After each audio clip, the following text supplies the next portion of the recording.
Hey everyone, welcome to another No Questions Left Behind. We're here to talk about all the questions that we did or didn't answer during this week's live on dirt bikes, motorcycles, and all things off-road toys. We've got quite a few good questions, not as many as usual, but that's okay. We're gonna get to those as quickly as possible. If you aren't already, make sure you get down there and subscribe, give us a thumbs up, and hit the notification bell so that you don't miss our next live or any of our other videos. That next live is going to be coming up on September 20th at 4 p.m. Pacific Standard Time, the same time we always do these. And it's going to be back to basic polishing. So that's always a really popular one. Make sure you guys get on there if you want to have any questions answered on basic polishing and see kind of our standard processes for basic polishing, primarily with the random orbital, although we will probably cover a little bit of hand use there as well. Also, don't forget, we announced last night in the live, but we have a promo code SMLCZ, and that'll get you a free set of PFM Terry Weave towels on an order of $40 or more, and that'll be good through the 29th. So if you are making a purchase, use that code to get free towels. Yeah, and I think we're going to do one more giveaway today, right? Yeah. We're doing one more giveaway of the complete foaming system kit, which is an awesome kit and great for use on your motorcycles or off-road toys. So without further ado, we'll get started. Stevie, you want to lead us off? Yeah. Mike's Auto Detailing asked, why doesn't a regular shampoo work on those types of vehicles? That's something detailers don't see a lot of. I wouldn't say that normal shampoos or car washes don't work on these types of vehicles. I think depending on the level of soiling, that's gonna help determine the best route forward. And honestly, I'm taking this question as like a bucket soap as opposed to a foaming soap. Yeah. And in that case, the pressure washer and the foaming is gonna make this a whole lot easier on you than dealing with, you know, a standard hose, flow, and bucket wash. Yeah. So it's not that you couldn't use those. If that's what you were stuck with, absolutely, those are gonna work fine. And even on the motorcycle, we used a rinseless wash, and that's totally fine if it's not getting too dirty. But especially for the dirt bike and the ATV or UTV, if those are getting pretty dirty, a pressure washer is gonna be the best way for you. Yeah, and some of it's going to depend, like Stevie said, soil level and how long that stuff's been sitting.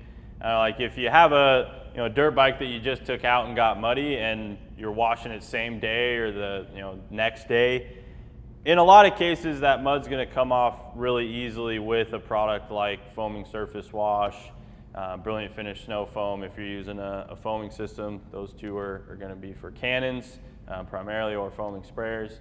And like Stevie said, the pressure washer is just really beneficial because of all the tight nooks and crannies that you have on motorcycles, dirt bikes, off-road vehicles, ATVs, whatever it be. That pressurized water is going to help you get in there and clean those nooks and crannies without having to use brushes and things like that as much. But I think we mentioned this briefly the other night. You can absolutely do a standard bucket wash on one of these vehicles, especially if that's all you have. Just get a good hose nozzle for rinsing. But really, the foaming system, foam cannon, pressure washer, the best way if you're going to use water to wash one of these vehicles. And then of course, if you have a nice Harley or street bike or cruiser that's not getting quite as dirty, only being taken out on nice days and whatnot, rinseless washes like Stevie mentioned are a great way to go.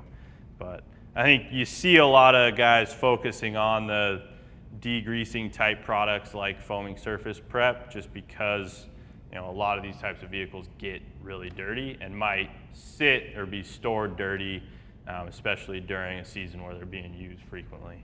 So, first from Puerto Rico, this one's a little off topic, but we'll cover it. He asked, why don't you display the floor mats as an alternative to floor paint, I'm assuming you're asking, for garage installation. So floor mats are a great option. We just don't show them off in here in the wash bay because of the floor drains and all the washing that we do in here. Water will seep under floor mats if you're washing with one of those in your garage. So definitely if you're washing in your garage, I wouldn't necessarily recommend a floor mat, at least not in the area that you're washing. But in my garage at home, I don't wash inside the garage. I have a wall-mounted pressure washer that I pull outside. And I have a floor mat in one of my bays, and it does a great job of keeping the floor paint nice underneath it. So floor mats are a great way to go, and they're definitely a lot more cost effective and less labor intensive to install than a floor coating like our industrial floor paint. So really good option there as well, and a great way to protect or preserve, a nice floor coating or floor paint that you already have down. Absolutely. The next question is from AR in SoCal, who was one of our winners yesterday. But he asked, could today's demo also be used for light watercraft such as jet skis? It absolutely can.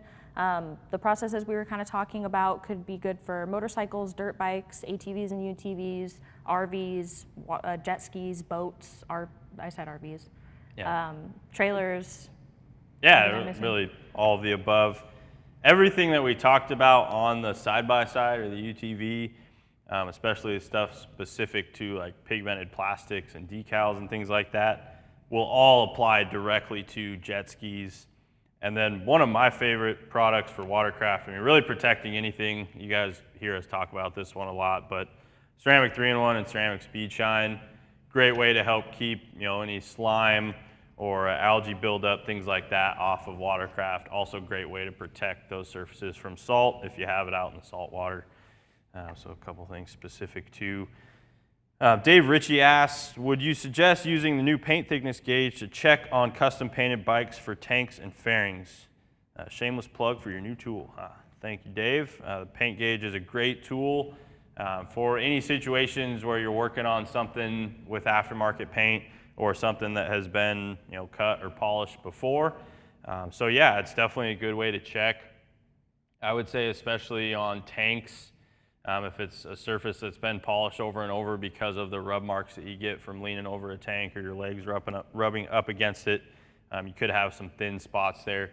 You also have a lot of curves and edges on motorcycles that are painted, and sometimes those areas can be thin too, so it's never a bad idea to check the thickness of what you're working with a paint gauge. Do keep in mind the paint thickness gauge will only work on metal components, so it's not going to work on plastic, saddlebags or fairings, things like that. AR and SoCal again asked, would you recommend using deionized water in the foamer? I wouldn't say that it's always necessary, but especially the higher your TDS is, it's going to be more beneficial. In order to maximize the amount of foam that you're getting out of your foaming tools with your foaming soaps, you definitely want to ensure that your TDS level is lower, because the higher that is, the more it'll inhibit that foam. And so if you do have a moderate to high TDS, I would say absolutely. If it's a little bit on the lower end, something you could consider and definitely will help improve your experience, might not be a requirement. Yeah, one of these days we'll have to have Matt schlep all of his live gear out to Indy with us, and we can do a live from out there, because out there, the water coming out of the faucet at our manufacturing facility in the areas that aren't used for production, obviously all of that water is reverse osmosis or deionized. But some of the spigots there that we've used for washing before, we have confirmed have a very high TDS, and have also confirmed and compared that those do kill foam. So I would say anything over 100 TDS, you're going to start seeing a very significant reduction in foam, and even below that you're going to see a difference. So like Stevie said, the lower TDS, the better for use with foaming tools. Otherwise you may see a reduction in that foam. Sometimes we'll get bad reviews of folks saying they're getting really poor output from our foam cannons and our foaming products, and a lot of the times you can attribute that to a high TDS that's killing that foam. Yeah. Dennis Barrios, I meant to grab this tire brush, but he asked, do you guys have a tire brush? I was going to grab the one that you showed yesterday. It's in that bucket right there. We do have the tire scrubbing brush, and then we also have the ErgoWave foam scrubber, which is a great option for tire scrubbing as well. So it's a contoured brush so that you can't see if I'm showing it to you or not. Yeah, there you go. There you go. So it has a contour so that it conforms to the tire surface, helps get you a nice, even, clean. Yeah. Good bristle length too, so it's not not gonna make it too draggy to scrub across the tire, but gives you enough bristle to get into tread and whatnot on knobby sidewalls and siping and everything. Got a comfortable rubber grip. Yeah, and the bumper around the edge help protect your wheels if you do end up banging it into a wheel surface.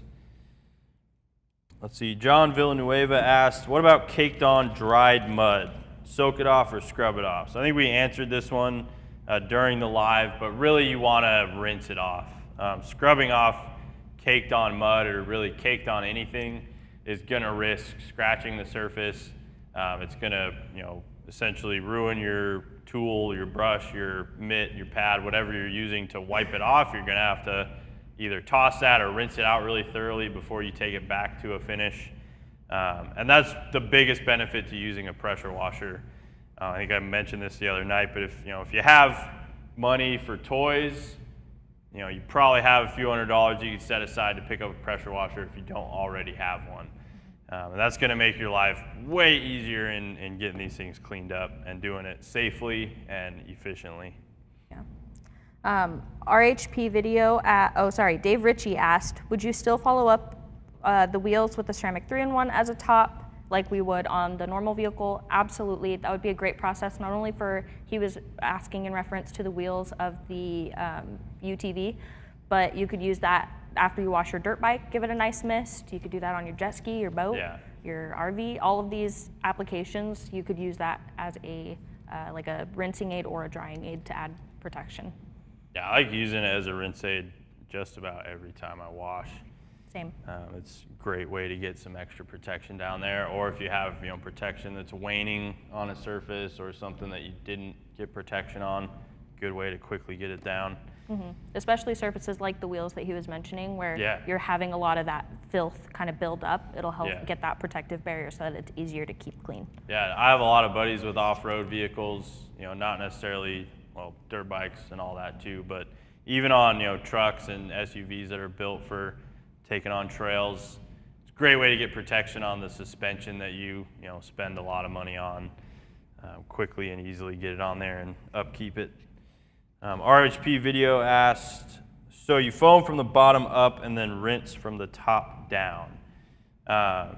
Yes and no. So typically we do always recommend foaming from the bottom up. That's going to give all of your foam the maximum dwell time, so that what you hit on the top is last, and that foam's going to drip down to the bottom, giving the whole surface maximum dwell. For your initial rinse, like if you're doing a pre-wash or a pre-soak where you're foaming a product onto the surface, letting it dwell, and then rinsing it off prior to a contact wash step, we also recommend rinsing from the bottom up in that step. And again, that's intended to give your foam the maximum amount of dwell time. If you rinse from the top down, you're pretty much rinsing all or the majority of the foam off as soon as you hit the top surface of the vehicle, because all that water is going to run down and carry that foam off. So rinsing from the bottom up, you're spending most time and giving the most dwell on the dirtiest parts of the vehicle, which are typically the rocker panels and the lower sections of the vehicle, and then rinsing your way up so that the foam on top is also getting maximum dwell time. Can be a little counterintuitive because in washing, you're used to washing from the top down, and that's still true when you're agitating. The bottom up method is only for foaming on and then doing your initial rinse. Everything after that, so your contact washing and your final rinse, you'll do from the top down. So. Yep. Dennis Barrios asked, do you guys also have that snubby gun and tip in store too? Nick kind of touched on this last night, but we were using some developmental high flow tips. Those eventually will be available, so definitely sign up for our emails if you're not already so that you'll be notified when these launch, and keep an eye out for them.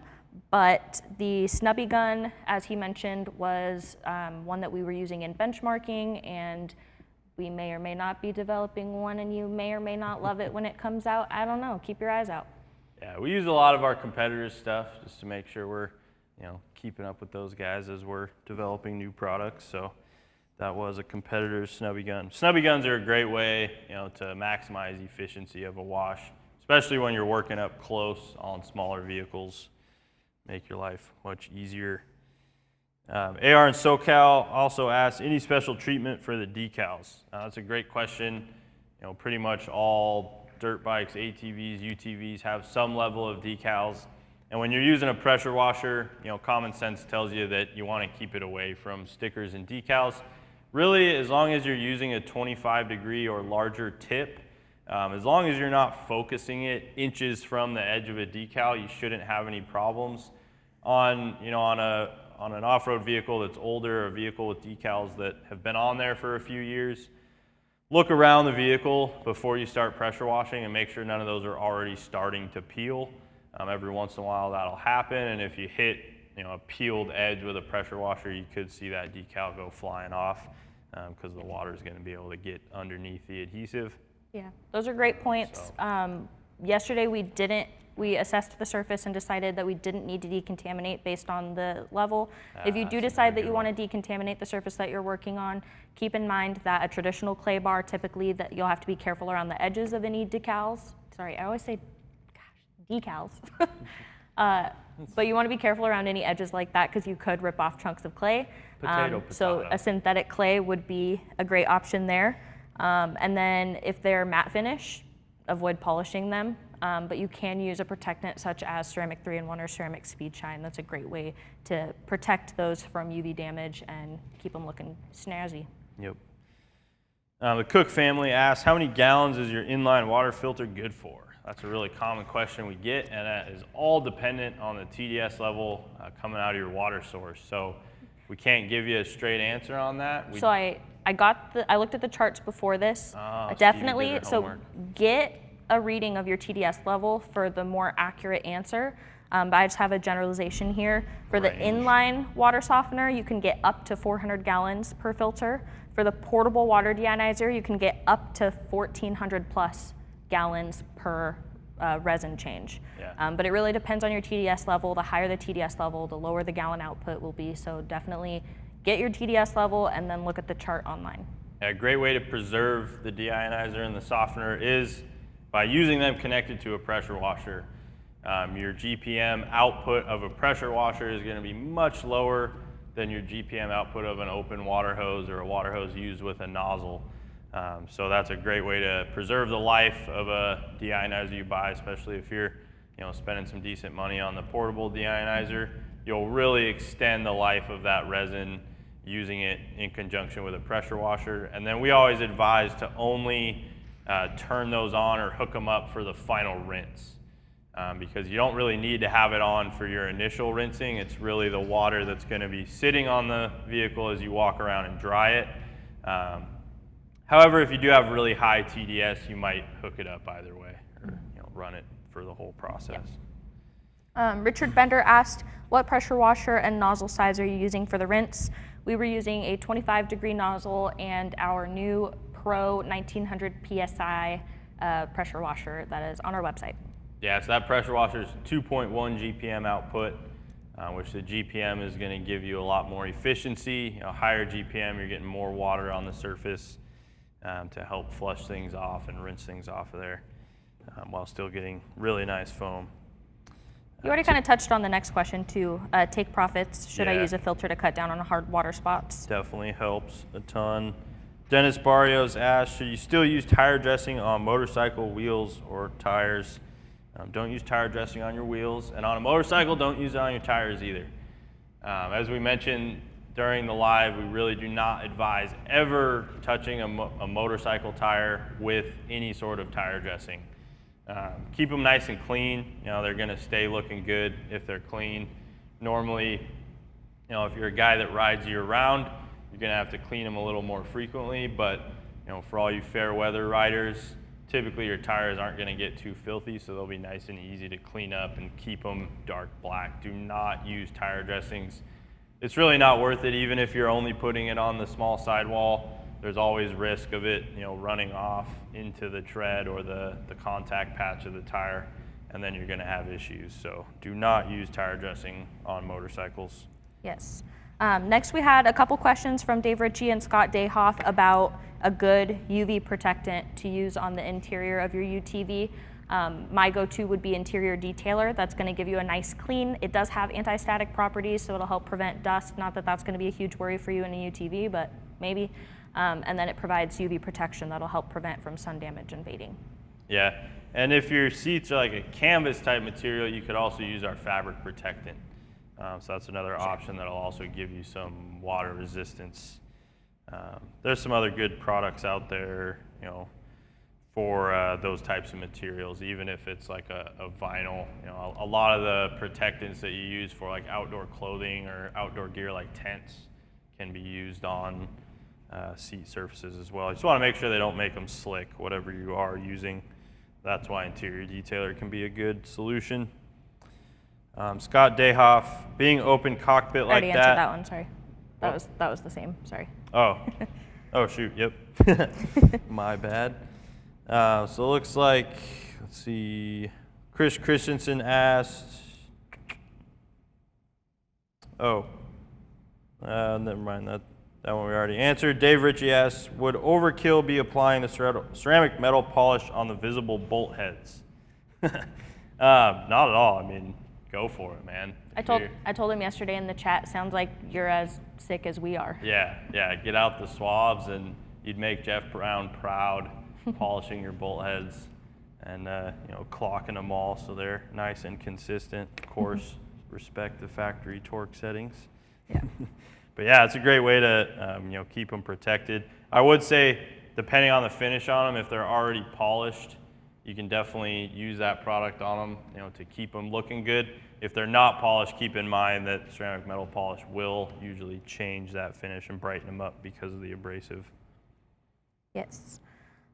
Mike's Auto Detailing asked, could you use a degreasing shampoo on that vehicle? Do you have a degreasing shampoo? We kind of touched on a few options yesterday, but two great options if you do need some degreasing capabilities are the Boss Foaming Surface Prep or the Citrus All-Purpose Cleaner in the 4:1 dilution. Those are both great. Chris Christensen also asked, is the new water spot remover safe as well?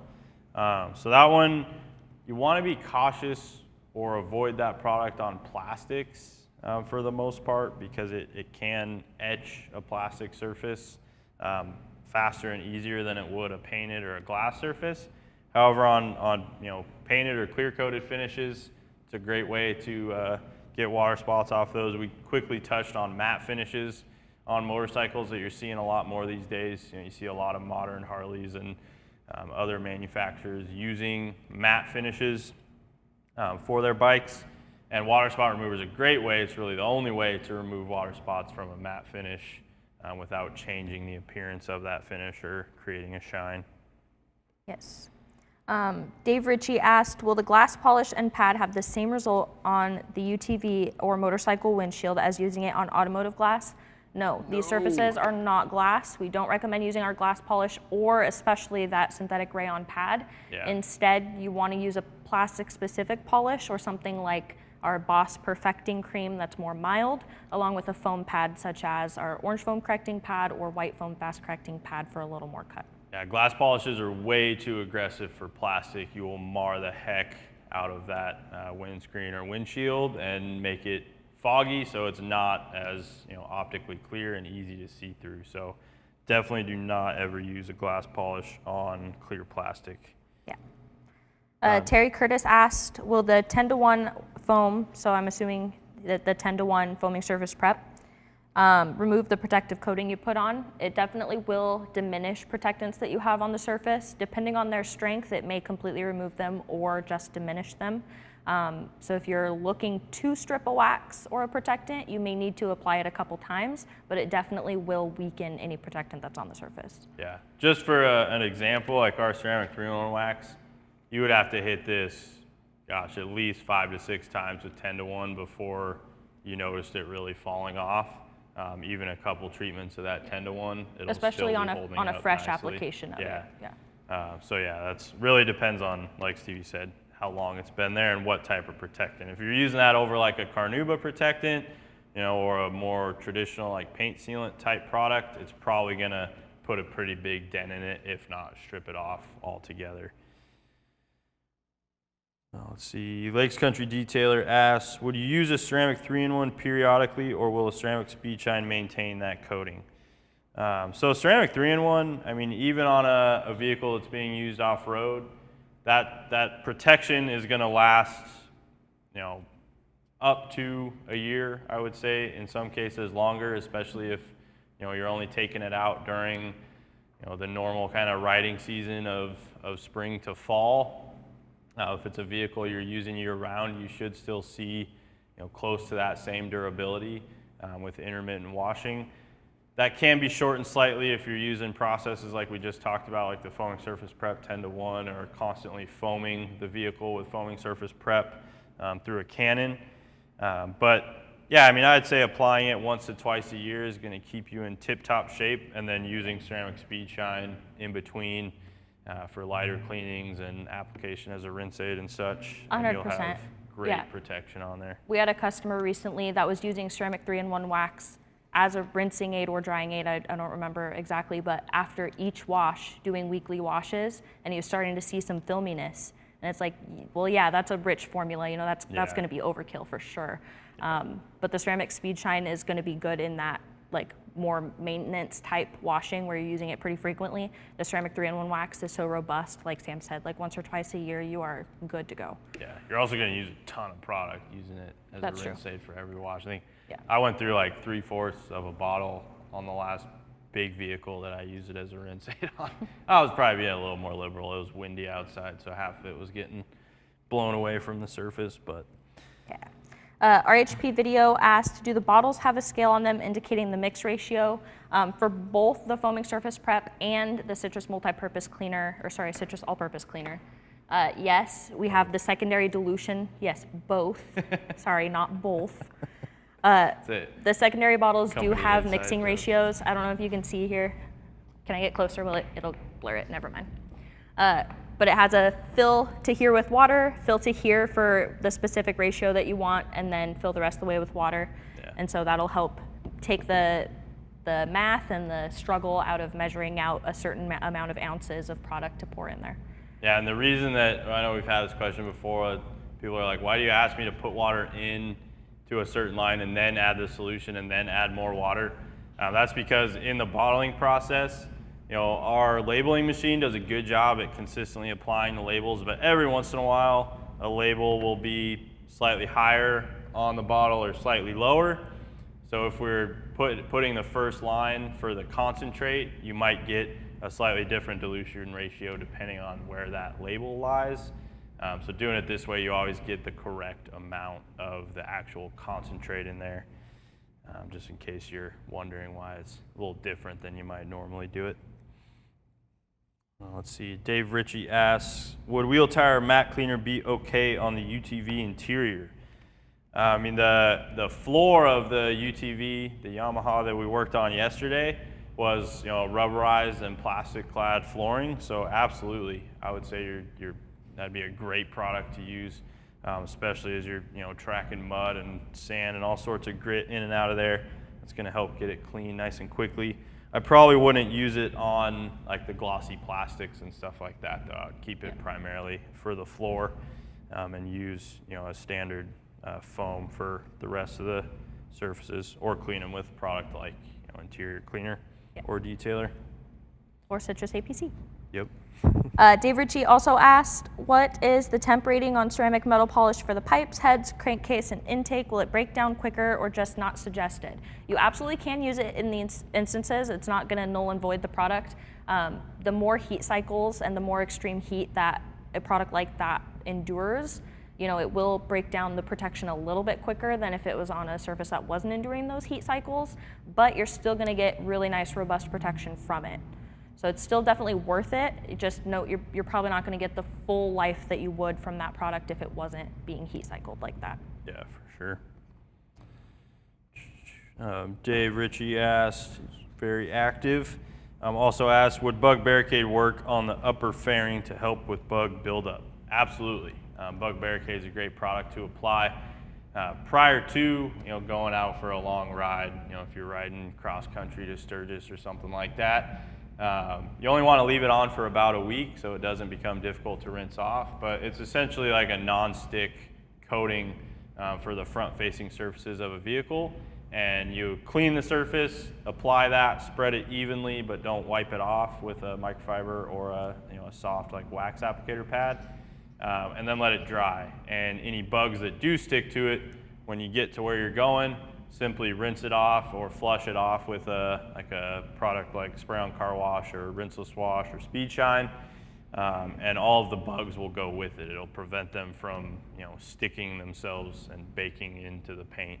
Yeah. Make them much easier to remove. Yeah, it's essentially a water-soluble barrier, if you will, that the bugs stick to, and then you rinse off. Yeah, but yeah, solid for motorcycles, especially when you're going on long rides through buggy territory. I wouldn't recommend putting it like on your helmet because it does leave kind Or of your windshield. Yeah, it almost looks like a wax residue that it'll leave behind. That's intentional so that you remember that it's there, so you remember to rinse it off, but it's not completely clear when it goes on. So don't apply it, like Stevie said, to a windscreen or a shield on a face mask. Yeah. Lakes Country Detailer asked, will the ceramic all-in-one ever be available in gallon jugs? I mean, if there's enough demand, we can make anything happen, right? Yeah, I mean, we've had some of our products like that out in gallons before, and they tend to not sell quite as well. It's also, unless you're a professional and you're using it very frequently, it can be a lot of product to have on your shelf.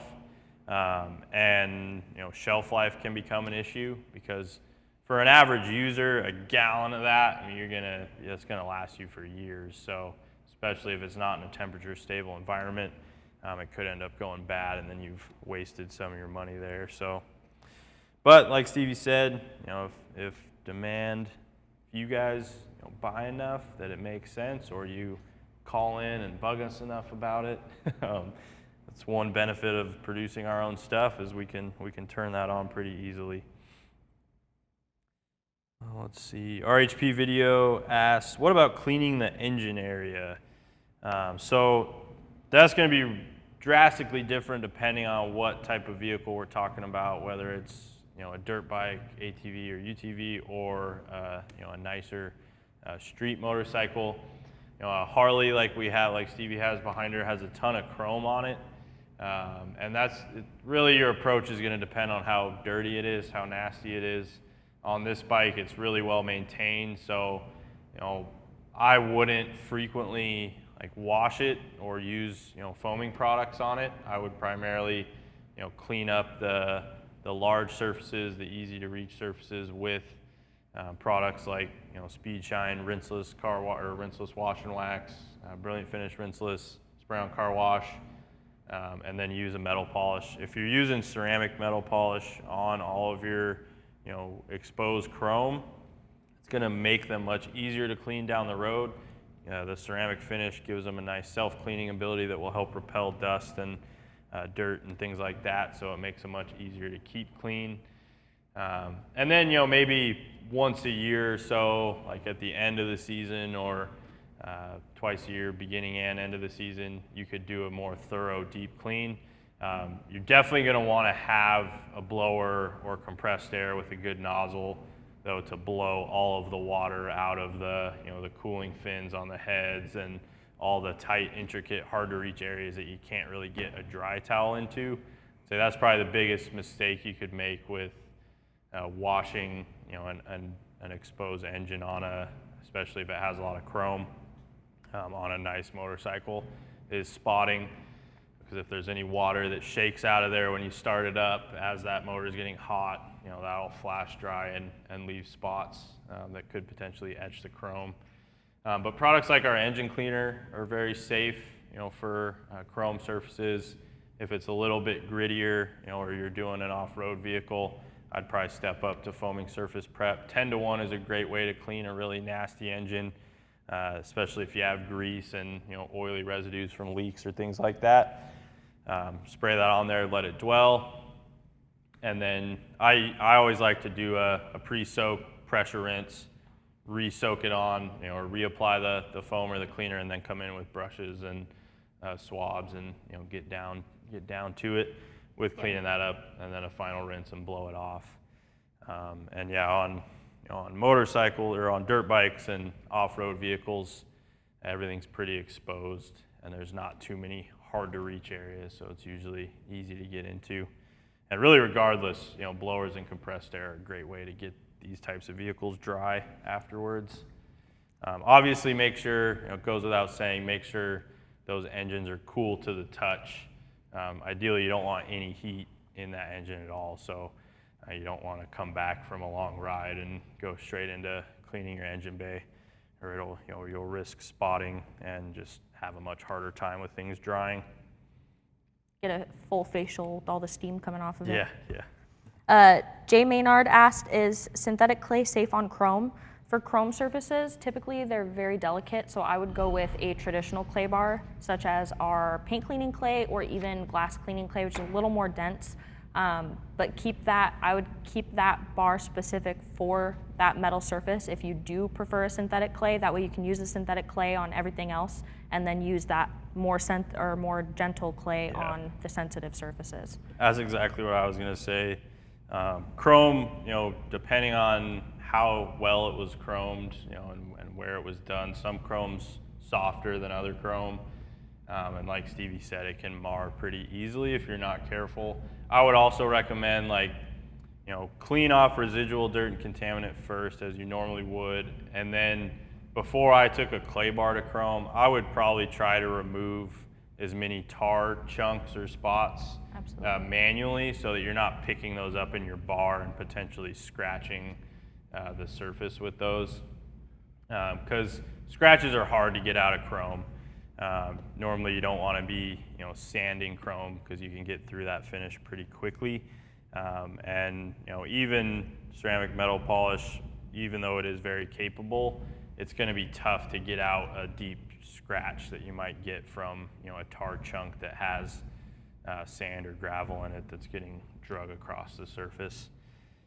So that's a big one.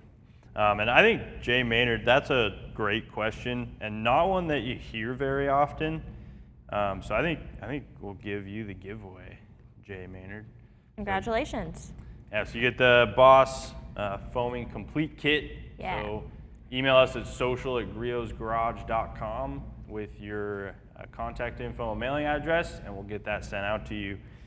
But I haven't seen him in here a lot, and that's a really good, thoughtful question. So chrome can be a pain, like I said, especially if it gets scratched, and it's not cheap to have redone. Yeah. I know places that do it are also a dying breed. There's not a lot of good places that'll chrome a surface out there anymore. Yeah. All right, Cypher asks, what would be your go-to for anything with a vinyl wrap? Vinyl wraps, you don't see a lot of them on motorcycles, but I guess it kind of does apply to the decal topic. Washing it, really, all of the processes can be the same as what we've mentioned. You just want to avoid focusing high pressure water around the edge of a vinyl wrap. Definitely avoid letting it dry too, especially on a fully wrapped surface. If you leave your soap to dry, you're gonna have a lot more problems than you want. Yeah, you can etch that vinyl pretty easily.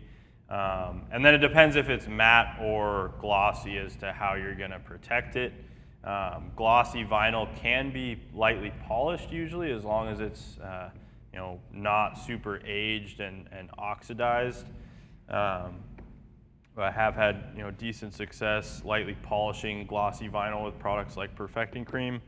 And then to protect it, I've really had good results, whether it's glossy or matte, with our ceramic 3-in-1 wax. Although if it's a matte surface, be sure you test this in a small, inconspicuous area before you apply it to the full surface to make sure you're happy with the finish. Yeah, not because it could cause damage, but because it could enhance the surface and add a little more gloss than you like. In my experience, I've used it on some OEM matte paint finishes and matte vinyl, and it normally dries very nicely. Doesn't enhance the gloss, but just make sure you check that prior to. Yes. Dave Ritchie asked a question about UV protection on interior, which we already covered, but our HP video asked, can you use the ceramic wash on a bike to get all those areas you can't get by hand? Absolutely. Again, just make sure that it's cool before you start and do not let it dry on the surface. But ceramic wash and coat would be perfect on a bike. Yeah, I would still, unless you're really fast, probably do, half the bike at a time just to make sure it's not drying. And make sure you rinse really well. You have lots of nooks and crannies for soap to get trapped into on a motorcycle or a ATV or UTV. So make sure you rinse it off really, really well Otherwise, you can get residue from that product because of that rich ceramic protection. And the last but not least is Lakes Country Detailer asks, will the ceramic metal polish work on aluminum diamond plate trailer fenders? Absolutely.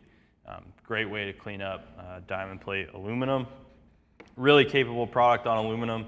That was one of the main surfaces that we benchmarked it on to test the actual like defect removal and polishing ability. You know, aluminum, if it's uncoated, oxidizes relatively quickly and can get faded. This will polish it up very, very nicely in a short amount of time. Diamond plate can be a little tricky because you have all that texture. I usually still like doing it with an orbital, just dedicate a couple pads because they're gonna get torn up. So I'll usually use our thicker pads for diamond plate too, just because you have a little more conformability, but the Boss pads can be used as well. Yeah, and depending on how intricate it is, selecting the right size pad so that you can kind of get into those channels as much as possible. And I know some of it's more spread out, so you kind of have these channels you can go in. Some of it is pretty tight, so you're still gonna have a difficult time. You'll have to use some pressure for sure, get in there. And the fiber pads can also work well. Just again, you're gonna want to designate one. I mean, aluminum's gonna turn the pad black, so it's gonna, want to be dedicated for that either way. But great way to clean it up, and that ceramic protection will help prevent it from oxidizing further, getting faded out too quickly after you spend all that time and energy getting it polished up. So I think that's all of our questions. Thank you guys. Whoop. I said we did it. Oh, we did it within an hour. Thank you guys for joining us, as well as tuning into the live this week. I think this was our first time doing a live on motorcycles, and I think we realized there's enough to talk about. We'll likely do this one again. Make sure you subscribe if you aren't already. Get down there, give us a thumbs up. It really helps us out. And hit that notification bell so you don't miss out on the next YouTube Live, which will be September 20th at 4 p.m. Pacific Standard Time on basic polishing. And again, remember, you can use code SMLCZ, C as in Charlie, Z as in zebra, until 8/29 to get a free set of PFM Terry Weave towels on an order of $40 or more. Yeah, it's another really good value. Those are some of my favorite towels. I have them in the house, in the garage, in the cars. Usually keep one of my door cards. They're also great at wiping off your glasses. So pick up some free towels, and until next time, have fun in your garage. Have fun in your garage.